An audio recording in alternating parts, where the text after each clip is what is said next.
Hi everyone, welcome to week 3. I can't believe we're almost at the halfway point for this class.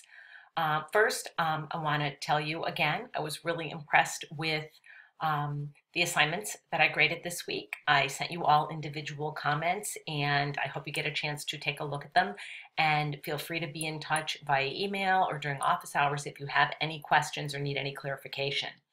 A few things came up when I was grading and also during the discussions this week that I wanted to make sure that I provide a little bit more information about. One, in many instances, there was some talk of equality and equity, and I commented to many of you to really think about the difference between equality and equity. So I'll tell you that the example that I have used actually at special ed team meetings about the difference. Equal is if somebody has a heart attack and I give everybody CPR. Doesn't really make sense. Equity is everybody getting what they need, so that would be the person who had a heart attack gets CPR and nobody else does because they don't need it. So I hope that clarifies a little bit. There is a really good cartoon about equality and equity that I will send out to all of you. I will post it in a separate announcement because I think it's really helpful. I'm going to see if I can find 2 versions of it for you. It's been updated, and let you take a look at it and see what you think. But I think it's really helpful to think about equality and equity, and remember not to use those terms synonymously. Also, I had posted some information about the tourist approach to multiculturalism, so I hope you all got a chance to look at that. Be careful when you're talking about diversity and multiculturalism that it's not a separate thing in your classrooms, that it's really something that's embedded throughout. I loved the examples that were given about embedding it in dramatic play and having dolls reflective of the cultures and race and ethnicities in classrooms, and books and posters. Those kind of things are really important to have embedded through your classroom, and not limit to looking at diversity to special events. I'm not saying that you can't have some of those special events, but making sure that diversity and multiculturalism is a value that's displayed every day in your classrooms throughout the classroom. And the other thing I really, really hope that we're able to work on this week is for people not to wait so long to post to the discussion boards.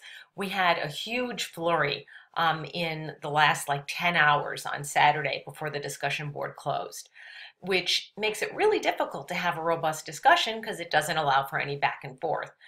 So please see if you can post early this week and post over the course of several days so we can have some rich, robust conversations going back and forth. I would really, really appreciate it. We have a good sized class, so we really should be able to get a lot going on between all of us. So again, I would really appreciate if you guys could work on that. This week, we're really going to be discussing one of my all-time favorite things, and that's the impact of play and the importance of play. So I hope you have a good time thinking about that. And there's been a ton of stuff in the news recently about recess and about play. Think of play in terms of intentional play, and see how that sort of resonates with you. Because there's the idea that there should be free play, kids can do sort of whatever they want, and then the idea of structured play. What can we as adults do to the environment to create an environment to have children work on particular standards, but do it in a playful manner? So see if you can sort of parse that out in your head as you do your reading.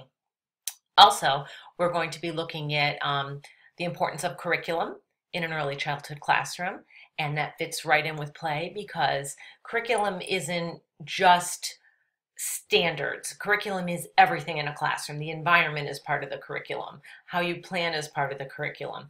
And you'll notice in a lot of my comments, I refer to intentionality, sort of that cycle of intentional teaching where you plan, you assess, you use the assessment information to help you plan, and it's that big cycle. So I hope all of this is helpful for you as you start thinking about these things for next week. And I'm really looking forward to our ongoing discussion and looking forward to your papers this week.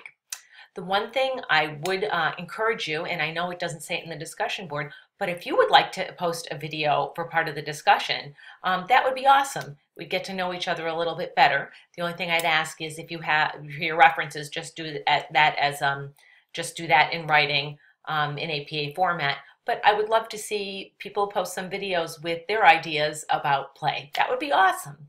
So have a great week, and at the end of the week we'll be halfway through. Can't believe how fast it's going, and look forward to hearing from all of you. Thanks. Bye-bye.